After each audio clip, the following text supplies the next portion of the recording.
Newspaper review today, Sunday, 10th of May 2015. Let's look at the headlines from Ceylon today. Smaller parties challenge 20A in court. 14 smaller political parties have taken a unanimous decision to go to courts against the government if they attempt to adopt the 20th A amendment to the Constitution, which includes electoral reforms as an emergency bill. Why Mahinda's PSG was disbanded?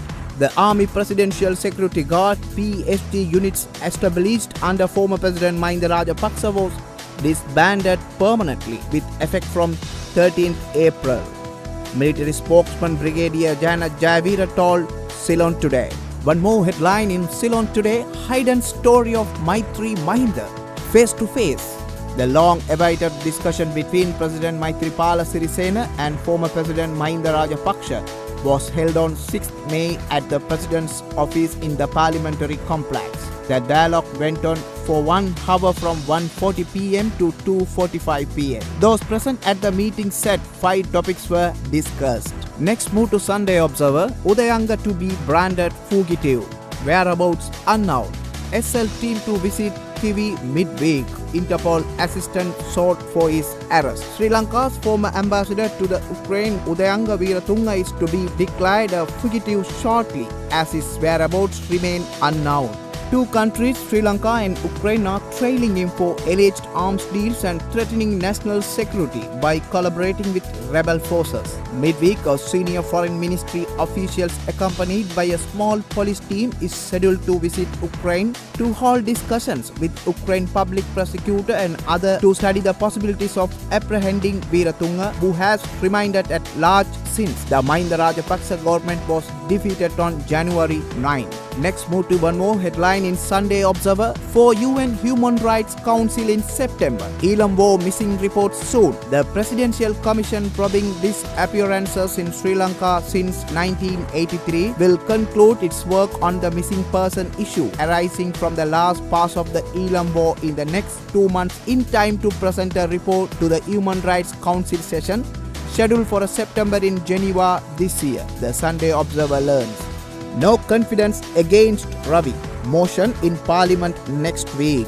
The main opposition UPFA yesterday said that they would hand over a no-confidence motion against Finance Minister Ravi Karunanayake to the Speaker next week, containing 15 main allegations. Over 90 UPFA parliamentarians have already signed the no-confidence motion. Another headline in Sunday Observer, 17 more cases under FCID probe. The number of investigations carried out by the Police Financial Criminal Investigation Division has increased by 17 more cases during the past 2 weeks. At present, 69 investigations are being carried out by the division, said police spokesman ASP Ruwan Gunasekara. The FCID has submitted the B report to the relevant magistrate courts with regard to 31 investigations so far, he said. One more headline in Sunday Observer, revised 20A draft before Cabinet. The revised draft of the 20th Amendment will be presented to the Cabinet of Ministers for approval on Wednesday, an authoritative source from the Presidential Secretary said. The revised 20A is tipped to carry the concerns raised by the minority and minor parties which have formed an alliance to fight for their interests in the backdrop of moves to bring in a new mixed electoral system to strengthen Parliament. Next, move to the Sunday Times. Next general elections on present PR system.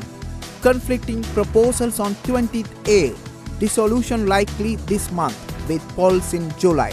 The upcoming parliamentary elections will be held under the existing proportional pre-presentation system, even if Parliament approves the 20th Amendment on electoral reforms. However, such approval will hinge on agreement on the reforms being reached by different political parties. In the event such agreement is not possible, President Sirisena has declared that Parliament would be dissolved possibly by late next week, and he expects to hold the elections by July. Next, move to another heading, thunder lightning delay, baggage clearance at BIA. Passengers arriving in late night flights at the Bandaranaike International Airport on Friday had to wait for up 3 hours for their baggage to reach them. It was all because baggage handling team refused to unload, claiming it was raining heavily and there was thunder. Baggage handling at BIA is carried out by Sri Lankan Airlines. One more headline in Sunday Times: crisis over Vilpattu land. President orders probe. President Maithripala Sirisena yesterday ordered an inquiry into the alleged illegal acquisition of state land in the Vilpattu area by persons backed by Minister Rishad Badudin. The inquiry was ordered after the JVP leader Anurakumara Disanayake telephoned the president to complain that there were allegations about destruction of the forest by people encroaching into the area. JVP Provincial Council member KD Lal Kanta told the Sunday Times that the president had given an assurance to the party leader that an inquiry would be held. We look at paper highlights of today's newspapers. We'll meet tomorrow with more headlines. Until then, log on with Athavan News.